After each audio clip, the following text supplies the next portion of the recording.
everybody, welcome to the Running Trucker Garage. It's been a while since I've been on here, but I've been busy this spring and had a cold too that didn't help. But today, or yesterday, I was out doing some yard work, and I had my weed whacker that I use. I've had it for several years, but it's always been a piece of garbage as far as long as I've had it, and it finally died on me yesterday completely. So I had to pick up a new one, and I'm gonna give you a little review on that today. So stay tuned. So this is the old weed whacker that I had, and it's a Troy-Bilt. What is this? This one's the T32 EC, which was a complete piece of garbage when I bought it. The thing takes forever to start. It never started good from day one, and the thing would only run it like you'd have to have it half choked the entire time while you were running it, and it bound up. This mechanism here wouldn't work properly. You were always ripping it apart trying to get it to work right, and it never really worked decent. I think it just kind of falling apart, but yeah, I wouldn't recommend ever buying a Troy-Bilt. I guess I learned my lesson. So yeah, that's all I got to say about this thing. So as far as all the equipment I have that I use around here, I've been kind of switching over to what works, what I find that works and is reliable. So when I bought myself a Stihl, they're expensive, but they don't really let you down, not as much as some of the other stuff. So today, here, I'll show you what I got. This is the Stihl Fs 40C. It was $170, which is pretty reasonable. We'll find out. I'm gonna fire it up and run it around the yard here and do some trimming and see how it works. But I got the leaf blower here, this VG56C, and this thing's been really good. You know, pull start twice and it's running. Along with the chainsaw too, it's usually starts up right away, and that's the biggest thing. That other one, you'd rip your arm off trying to get it to start, and then it half run when it was there. So we'll get her out, and I got some trimming to do because I only got it half done. So we'll run it around the yard here and see what it does.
That's the review of the FS40C here. It's a pretty good, nice machine as far as what I can tell so far.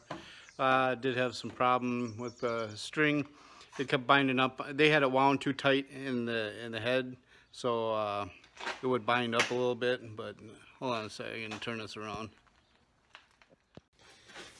So what would happen is, well, so you can see it kind of bound up again because I lost one at the end, but they wound it too tight in there. This is some pretty thin line that they had this originally strung with.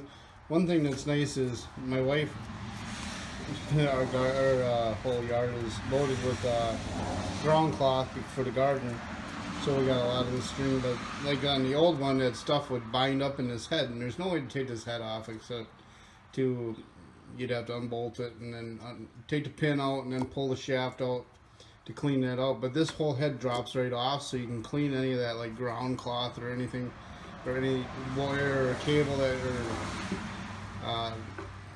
that you'd have, that you grab a hold of that would get caught in there. You can pop this head off and then take all that out of there. I'm going to actually go up to the .095 line, and this stuff works a little bit better. I've been running this in my other one. It's a little heavier gauge, and it doesn't break as much, and I don't have to put as much in, and then I don't have to wind it so tight. They had this thing packed full of this stuff, so it binded up. Like right now it's binded up. So I took and I backed off a whole bunch of it, and then restrung it in there. Then it worked fine, but I must be down to the point where I stopped, but because then the head worked perfectly at that point until it ran down to the spot where I'm at now. But other than that, everything is great. One thing I love about this machine is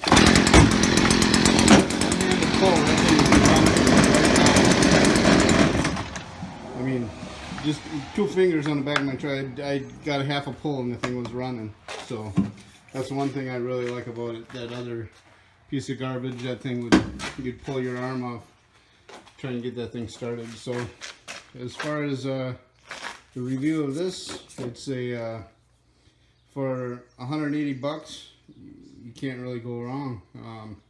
Once you find a little twerks with the head out, I think you'll be fine with this setup here.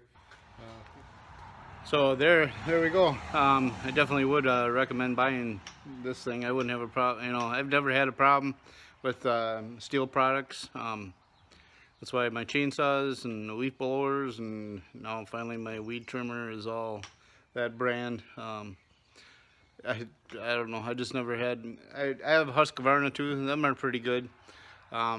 is the chainsaws. I never had any other lawn and garden equipment from them, but that thing starts pretty good too. And that's the biggest thing, is I want one pull and have it running and not have to sit there and fight with stuff. I just don't like that.